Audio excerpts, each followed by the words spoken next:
भारी बारिश से दिल्ली एयरपोर्ट पर एक हादसा हो गया है। टर्मिनल 1 की छत का एक हिस्सा गिर गया है और मलबे में एक शख्स फंसा हुआ है। 3 लोग जख्मी बताए जा रहे हैं। तो देखिए, दिल्ली आईजीआई एयरपोर्ट पर छत का एक हिस्सा गिर गया है। आज सुबह से ही दिल्ली एनसीआर के इलाकों में झमाझम बारिश हो रही है, तेज हवा भी चल रही थी और इस वजह से आईजीआई एयरपोर्ट पर एक हादसा हो गया है। भारी बारिश की वजह से टर्मिनल 1 पर छत का एक हिस्सा गिर गया है। फिलहाल जो जानकारी मिल रही है कि कई गाड़ियों को भी नुकसान पहुंचा है, साथ ही साथ मलबे में एक शख्स फंसा हुआ है। 3 लोगों के घायल होने की जानकारी है। तो ये आप देख सकते हैं, ये टर्मिनल 1 है आईजीआई एयरपोर्ट का। छत का एक हिस्सा गिर गया है और आप जैसा देख सकते हैं कि पार्किंग में कुछ गाड़ियां भी लगी हुई थी। गाड़ियों पर छत का हिस्सा जब गिरा है तो कुछ गाड़ियों को भी नुकसान पहुंचा है। वहीं 3 लोग घायल बताए जा रहे हैं। एक व्यक्ति अभी भी मलबे में फंसा हुआ है, जिससे निकालने का काम जारी है। ये दिल्ली एयरपोर्ट की तस्वीर आपको दिखा रहे हैं। जोरदार बारिश की वजह से यह हादसा हुआ है। दिल्ली एनसीआर में सुबह से हो रही बारिश की वजह से जगह जगह जल भराव भी हो गया है और ये देखिए कैसे गाड़ी पर पिलर गिर गया है। ये छत का एक हिस्सा तेज हवा और बारिश की वजह से गिर गया और ये बड़ा सा पिलर है जो कि कई गाड़ियों पर गिर गया। कई गाड़ियों को नुकसान पहुंचा, क्षतिग्रस्त हो गई ये गाड़ियां और फिलहाल वहां पर मलबा निकालने की कोशिश हो रही है और एक व्यक्ति के भी फंसे होने की जानकारी है। हमारे सहयोगी पुनीत हमारे साथ जुड़ गए हैं, सीधे उनका रुख करेंगे, उनसे बात करते हैं, जानकारी हासिल करते हैं। पुनीत, इस वक्त क्या अपडेट है? हम कुछ वीडियोस देख पा रहे हैं, छत का एक हिस्सा एयरपोर्ट पर गिर गया है, कई गाड़ियां भी क्षतिग्रस्त हुई हैं, एक व्यक्ति अभी भी मलबे में फंसा है, 3 लोगों के घायल होने की जानकारी। आपके पास क्या अपडेट? देखिए, दिल्ली और एनसीआर में पिछले कुछ महीनों की अगर बात करें तो भीषण गर्मी और उमस से लोग परेशान थे, लेकिन प्री मॉनसून रेन ने दिल्ली वालों को गर्मी और उमस से राहत जरूर दी है, लेकिन यह आफत की बारिश बनकर आई है।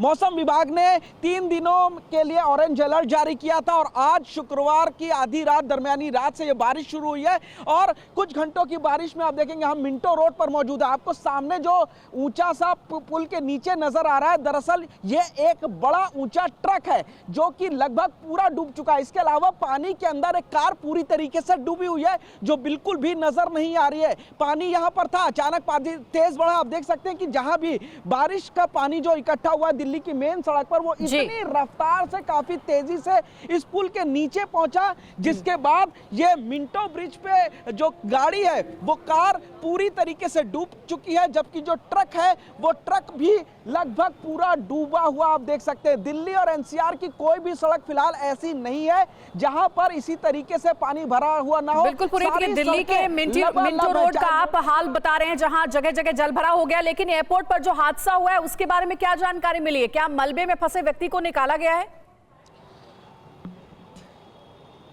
बिल्कुल, देखिए टर्मिनल 1 पर जो एयरपोर्ट है दिल्ली का, वहां पर एक जो पिलर था, काफी ऊंचा और भारी पिलर था, वो अचानक तेज बारिश की वजह से भरभरा करके गिर गया। नीचे कार थी, कार के अंदर ड्राइवर सहित 4 लोग मौजूद थे जिनके ऊपर ये गिरा। उन लोगों को फौरन रेस्क्यू कराया गया, फायर की 4 गाड़ियां वहां पर पहुंची, लेकिन एक आदमी अभी भी क्रिटिकल बताया जा रहा है। हालांकि चारों को कड़ी मशक्कत के बाद निकाल लिया गया। कार पूरी तरीके से डैमेज हो गई है, अस्पताल में भर्ती कराया गया, लेकिन इसमें एक आदमी काफी ज्यादा क्रिटिकल बताया जा रहा है। ये एक बड़ा हादसा दिल्ली एयरपोर्ट पर बारिश की वजह से हुआ। जब तेज मूसलाधार बारिश थी तभी ये जो कह सकते हैं आप रूफ टॉप थी, वो रूफ टॉप भरभरा कर गिरी। काफी ज्यादा लोहे का बड़ा ये रूफ टॉप है, जिसके बाद ये कार उसमें पूरी तरीके से आप कह सकते हैं चकनाचूर हो गई। जो लोग उसमें दबे हुए थे वो लोग उसी गाड़ी में फंस गए और काफी मशक्कत के बाद उनको निकाला गया। 4 लोग थे, बुरी तरीके से जख्मी है, अस्पताल में भर्ती कराया गया और एक की हालत काफी नाजुक बताई जा रही है।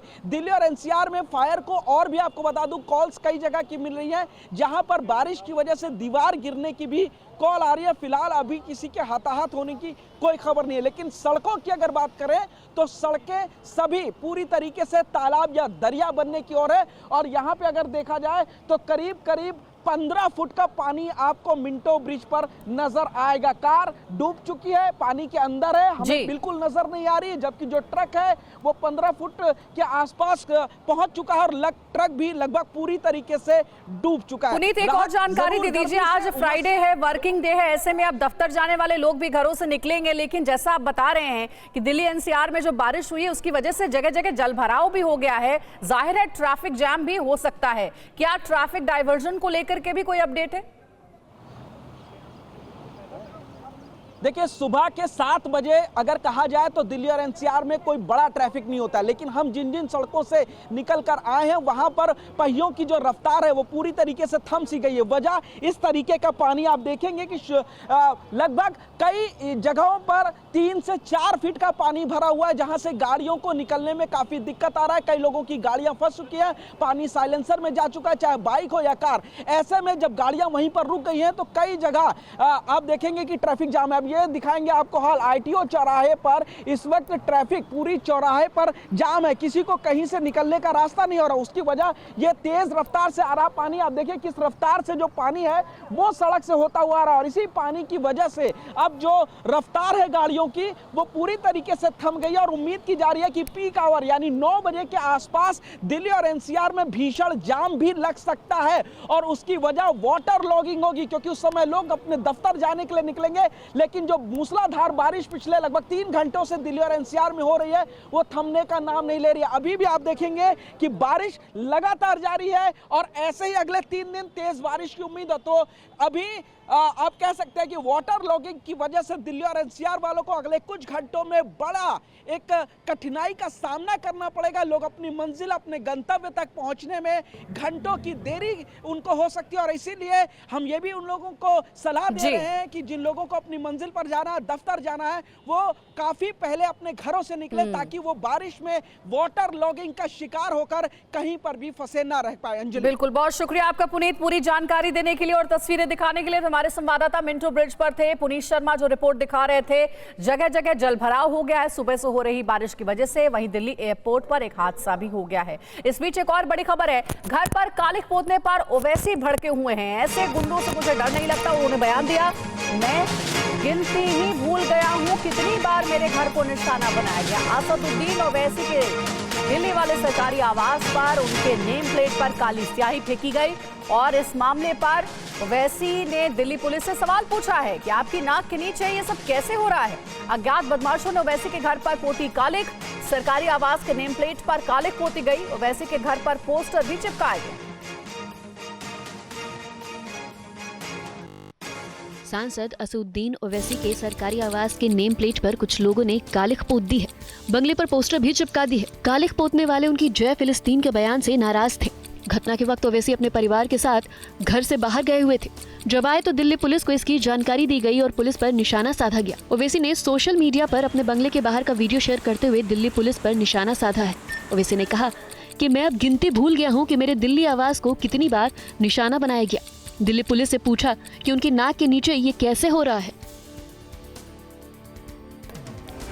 और वहीं साथ ही इस बीच आपको ये भी बता दें कि ओवैसी के घर पर कालिख फेंकने वालों ने कहा है कि देश के सभी युवाओं को ऐसा ही करना चाहिए। शपथ के दौरान जय फिलिस्तीन बोलने से नाराज थे और कालिख पोतने वालों ने ओवैसी पर कार्रवाई की मांग की।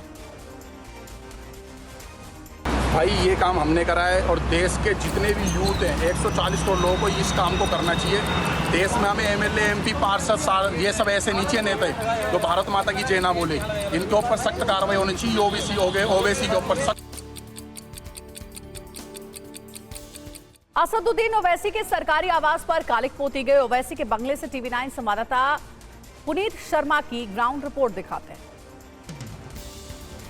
आप देख सकते हैं कि ये अकबर अशोका रोड का 34 नंबर मकान है, जहां पे असदुद्दीन ओवैसी यहां पर रहते हैं। और गुरुवार की रात को कुछ अज्ञात बदमाशों ने उनके घर पे काली स्याही फेंकी। ओवैसी ने ये ट्वीट करके दावा किया कि कुछ अज्ञात बदमाशों ने उनके घर पे काली स्याही फेंकी है। अब वो गिनती भी भूल गए हैं, और दिल्ली वाले उनके घर को न जाने कितनी बार निशाना बनाया गया। उन्होंने ये भी लिखा कि जब उन्होंने दिल्ली पुलिस के अधिकारियों से पूछा कि उनके नाक के नीचे सब कैसे हो रहा है, तो दिल्ली पुलिस ने अपनी बेबसी जाहिर की है।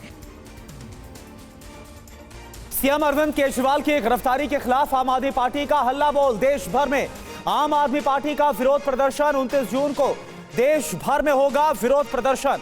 आम आदमी पार्टी ने बीजेपी पर जांच एजेंसियों के दुरुपयोग का आरोप लगाया है।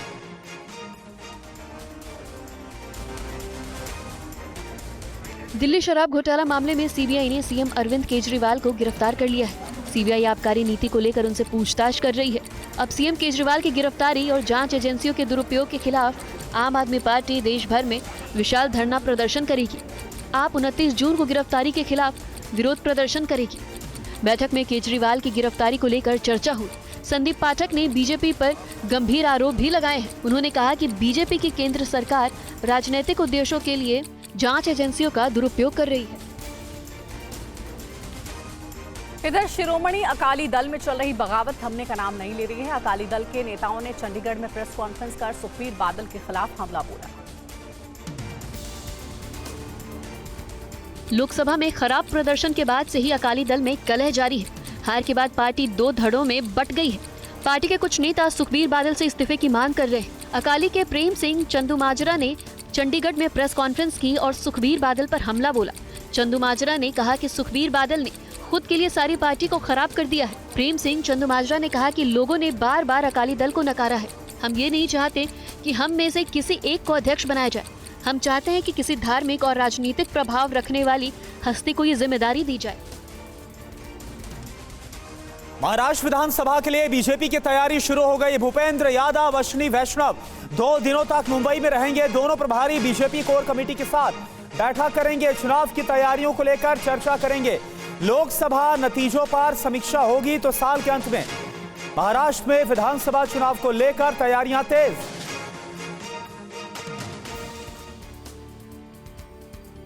महाराष्ट्र विधानसभा को लेकर भारतीय जनता पार्टी ने तैयारियां शुरू कर दी है। तैयारियों पर चर्चा के लिए बीजेपी के महाराष्ट्र प्रभारी भूपेंद्र यादव और अश्विनी वैष्णव 2 दिन तक मुंबई में रहेंगे और बीजेपी कोर कमेटी के साथ बैठक करेंगे। दोनों प्रभारी लोकसभा चुनाव नतीजों और विधानसभा चुनाव को लेकर अहम चर्चा करेंगे। बीजेपी के साथ साथ कांग्रेस भी तैयारियों में जुट गई है।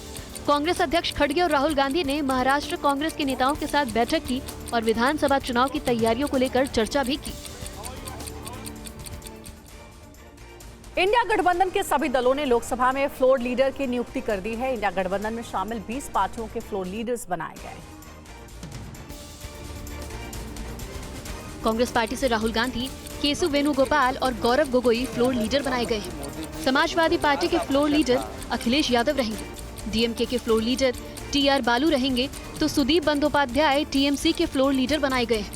इसके साथ ही शिवसेना यूबीटी ने अरविंद सावंत और एनसीपी शरद पवार ने सुप्रिया सुले, एनसी की तरफ से मियां अल्ताफ अहमद, सीपीएम से के राधाकृष्णन, आप की तरफ से गुरमीत सिंह, आरजेडी की तरफ से सुरेंद्र यादव, एडीएमके से डी वाइको को फ्लोर लीडर बनाया गया है। कांग्रेस ने जम्मू कश्मीर के नेताओं के साथ एआईसीसी मुख्यालय में बैठक की। जम्मू कश्मीर में चुनावी तैयारियों को लेकर चर्चा हुई है। कांग्रेस अध्यक्ष मल्लिकार्जुन खड़गे ने जम्मू कश्मीर कांग्रेस कमेटी के नेताओं के साथ बैठक की। बैठक में राहुल गांधी, संगठन महासचिव केसी वेणुगोपाल समेत कई नेता मौजूद रहे। बैठक में जम्मू कश्मीर में चुनाव की तैयारियों को लेकर चर्चा हुई। जम्मू कश्मीर समेत कई राज्यों में कुछ महीने बाद विधानसभा के चुनाव होने हैं। तारीखों का ऐलान तो नहीं हुआ है, लेकिन उससे पहले ही कांग्रेस फुल एक्शन मोड में है। कांग्रेस तैयारियों की समीक्षा में भी जुट गई है। बैठकों का दौर जारी है। जम्मू कश्मीर के नेता के साथ बैठक से एक दिन पहले खड़गे और राहुल गांधी ने हरियाणा के नेताओं के साथ भी बैठक की। नेशनल कॉन्फ्रेंस के अध्यक्ष फारूक अब्दुल्ला ने जहां केंद्र सरकार पर निशाना साधा है, वहीं अब्दुल्ला ने कहा है कि अब संसद में एक तरफा बहुमत नहीं है, खुद में बदलाव करें। फारूक अब्दुल्ला ने लोकसभा स्पीकर को लेकर सवाल खड़े किए हैं और कहा कि अगर लोकतंत्र को जीवित रखना है तो फिर लोकसभा अध्यक्ष को अपना व्यवहार बदलना होगा। दरअसल ओम बिरला के इमरजेंसी वाले बयान पर विपक्ष हमलावर है। साथ ही अब्दुल्ला ने सरकार पर भी हमला करते हुए कहा कि अब बीजेपी को अपने दम पर बहुमत नहीं है, विपक्ष मजबूत है, युवा है, इस बात का भी ध्यान रखना चाहिए। And I hope Speaker Sahab will allow those problems to be brought before the people. Otherwise, this Parliament has no meaning at all. और देखिए, नीट यूजी पेपर लीक मामले में सीबीआई का एक्शन जारी है। सीबीआई ने पेपर लीक के आरोपी बलदेव उर्फ चिंटू कुमार और मुकेश को रिमांड पर लिया है। आरोपियों से सीबीआई की पूछताछ जारी। पेपर लीक मामले की जांच में जुटी सीबीआई के मुताबिक पेपर लीक को एक संगठित तरीके से अंजाम दिया गया। गिरफ्तार आरोपियों से पूछताछ में सीबीआई ने पाया कि सभी के तार एक दूसरे से जुड़े हुए हैं। इसलिए सीबीआई अब सबसे पहले केस में सामने आए सभी किरदारों के रोल का पता करने में जुटी है। सीबीआई पेपर लीक मामले में कई लोगों को गिरफ्तार कर चुकी है। सीबीआई ने पटना से मनीष प्रकाश को और आशुतोष को गिरफ्तार किया। मनीष प्रकाश पर छात्रों को अपनी गाड़ी में लाने और ले जाने का आरोप है, जबकि आशुतोष के घर में छात्रों को ठहराया जाता था। राजस्थान के डूंगरपुर के मेडिकल कॉलेज में एमबीबीएस फर्स्ट ईयर स्टूडेंट के साथ रैगिंग का एक मामला सामने आया। एमबीबीएस के सीनियर छात्रों ने फर्स्ट ईयर के 50 छात्रों को 300 से ज्यादा बार उठक बैठक करवाई, जिसके बाद एक लड़के की किडनी और लिवर दोनों डैमेज हो गए। एक अन्य लड़के को भी हॉस्पिटल में भर्ती करवाना पड़ा। विवाद बढ़ने पर कॉलेज प्रशासन ने सेकेंड ईयर के 7 आरोपी छात्रों को कॉलेज से सस्पेंड कर दिया है। प्रिंसिपल ने सभी छात्रों के खिलाफ FIR भी दर्ज कराई है। मेडिकल कॉलेज प्रिंसिपल ने 7 छात्रों के खिलाफ सदर थाने में विभिन्न धाराओं में मुकदमा दर्ज करवाया है।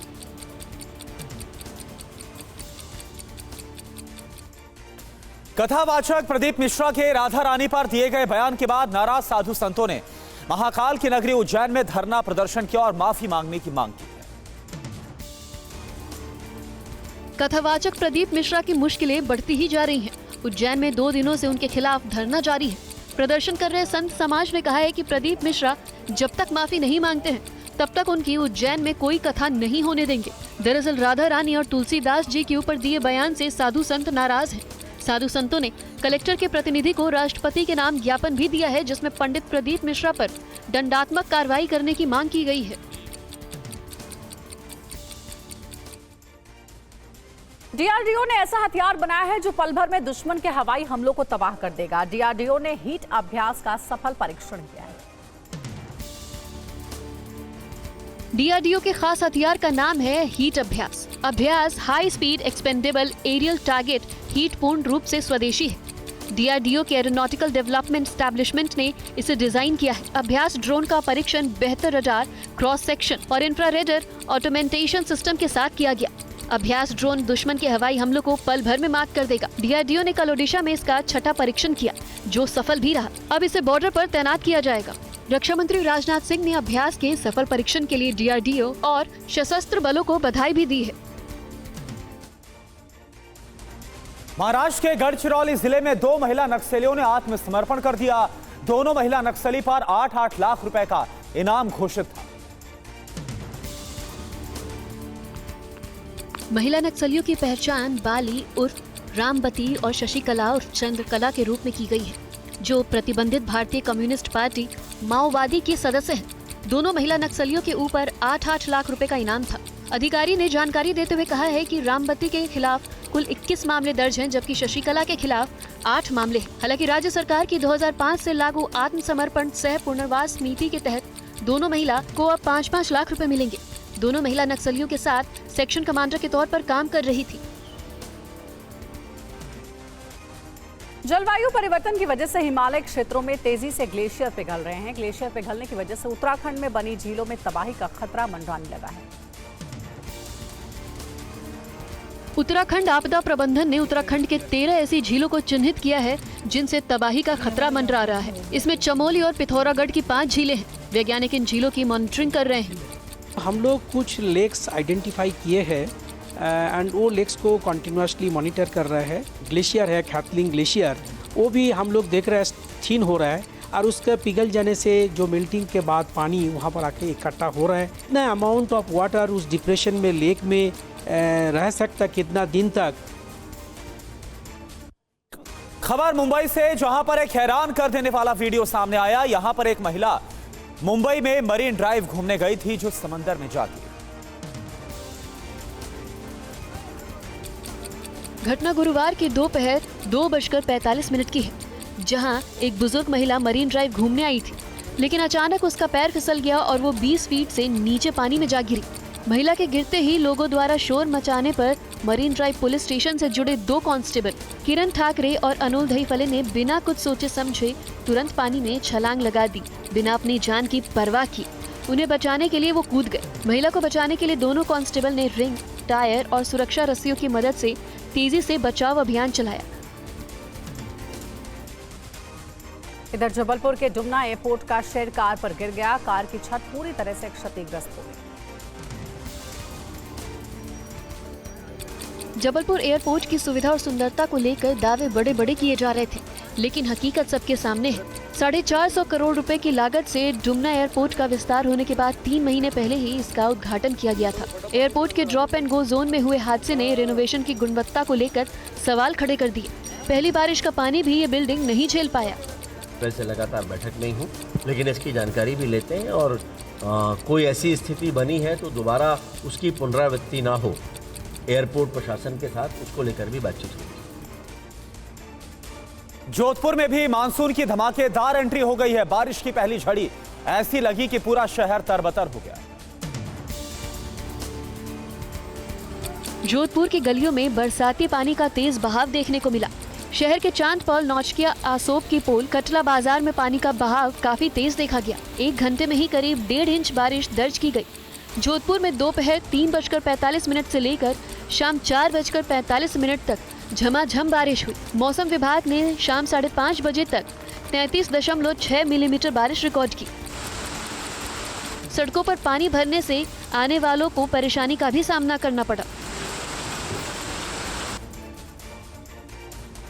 गुजरात के करीब सभी जिलों में जोरदार बारिश दर्ज की गई है। कई इलाकों में जलभराव से लोगों को परेशानियों का सामना करना पड़ रहा है।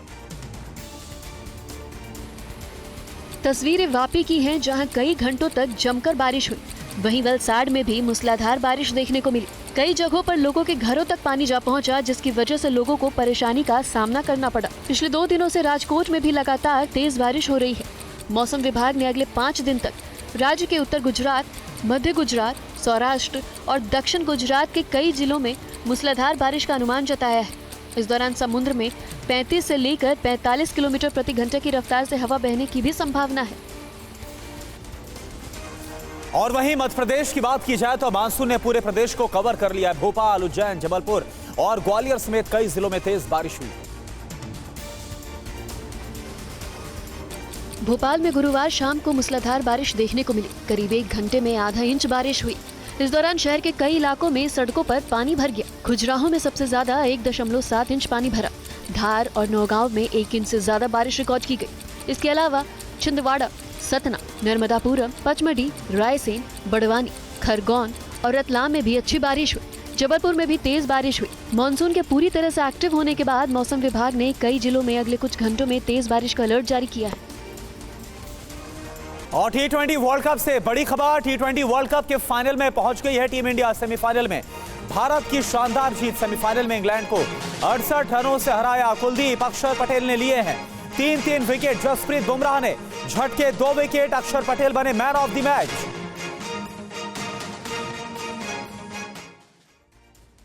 भारत ने डिफेंडिंग चैंपियन इंग्लैंड को 68 रन से हराया है। इसी के साथ रोहित शर्मा की कप्तानी वाली टीम ने 2022 के T20 वर्ल्ड कप की हार का बदला भी पूरा कर लिया है। टीम पिछली बार 2014 के फाइनल में पहुंची थी। गयाना के प्रोविडेंस स्टेडियम में इंग्लैंड के कप्तान जॉस बटलर ने टॉस जीतकर गेंदबाजी चुनी। टीम इंडिया ने रोहित शर्मा की 50 के सहारे इंग्लैंड को 172 रन का टारगेट दिया। टीम इंडिया ने इंग्लिश टीम को 17वें ओवर की चौथी बॉल में 103 रन पर पवेलियन भेज दिया। भारतीय टीम ने तीसरी बार फाइनल में जगह बनाई है। 10 साल बाद team India T20 world cup के फाइनल में पहुंची है। और अब फाइनल में टीम इंडिया का मुकाबला साउथ अफ्रीका से है, जो कल बारबाडोस में खेला जाएगा। 29 जून को भारतीय टीम के पास एक बार फिर से इतिहास रचने का मौका है। टीम इंडिया को 2007 के बाद T20 खिताब का इंतजार है। अगर रोहित की अगुवाई में टीम इंडिया फाइनल की बाजी अपने नाम करती है तो फिर धोनी के बाद रोहित T20 वर्ल्ड कप जीतने वाले दूसरे कप्तान बन जाएंगे। अगर देखें तो 2024 वर्ल्ड कप में टीम इंडिया का सफर अब तक शानदार रहा है। टीम इंडिया पूरे टूर्नामेंट में कोई भी मैच नहीं हारी है और अजय रही है। भारतीय बल्लेबाज के साथ साथ गेंदबाज कमाल का प्रदर्शन कर रहे हैं। साथ ही टीम इंडिया की फील्डिंग भी शानदार नजर आ रही है। हिमाचल के सिरमौर में लैंडस्लाइड। पांवटा साहिब से 100 गांव का संपर्क टूटा। तस्वीरें आपको हम दिखा रहे हैं।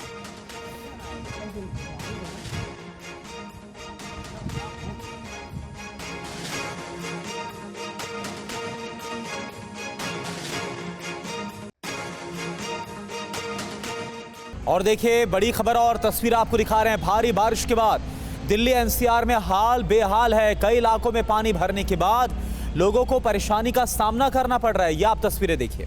दिल्ली के धौला कुआं इलाके में पानी में एक मिनी ट्रक फंस जाने के बाद कैसे ट्रैफिक जाम हो गया। कई किलोमीटर तक ये जाम लग गया। दिल्ली के धौला कुआं की तस्वीरें। आज सुबह से ही दिल्ली और एनसीआर में भारी बारिश हो रही है और पानी देखिए किस तरह से सड़कों पर भरा हुआ है। एक ट्रक जो कि इस पानी में फंस गया, इसके बाद पीछे काफी लंबा जाम भी लग गया।